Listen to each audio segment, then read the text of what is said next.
faut penser à ta retraite. Vous avez souvent entendu cette phrase, mais plus de 6 actifs sur 10 déclarent n'avoir aucune idée du montant qu'ils percevront, selon le baromètre du Cercle des épargnants. Et en majorité, ils n'ont pas la moindre idée de savoir comment ils vont financer cette retraite.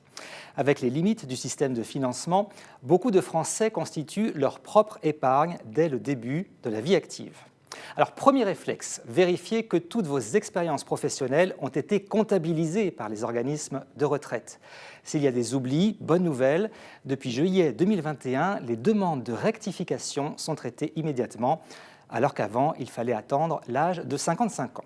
Il faut donc y penser dès maintenant, car en gardant l'objectif retraite dans un coin de sa tête, on pense à mieux gérer son avenir financier. Dès le premier emploi, vous pouvez commencer par vous constituer une épargne de précaution, livret A, puis assurance vie, au plus tôt pour bénéficier des avantages fiscaux. Dès la trentaine maintenant, vous pouvez penser immobilier, achat, investissement locatif.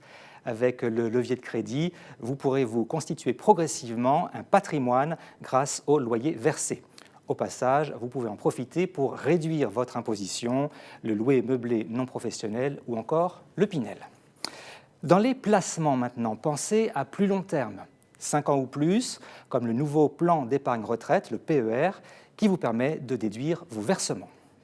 Et puis ensuite, entre 50 et 65 ans, c'est l'heure du premier bilan. À quel âge aurez-vous droit à la retraite à taux plein ? Faut-il racheter des trimestres ou travailler plus longtemps pour une meilleure pension. Pensez à faire le point sur votre patrimoine. Est-il assez diversifié entre financier et immobilier ? Quelle est la part des placements dynamiques et celle des supports sécurisés ? Autre question, quelles sont aussi vos grosses dépenses à venir ? Bref, votre patrimoine est-il suffisant pour votre futur train de vie avec des revenus réguliers ? Ou bien faudra-t-il puiser dans l'épargne ou effectuer des rachats programmés sur l'assurance vie ? Sachez qu'il n'est pas encore trop tard pour des solutions comme le PER. Bref, la retraite se prépare progressivement et à tout âge. Il convient de faire le point régulièrement pour s'assurer des jours paisibles.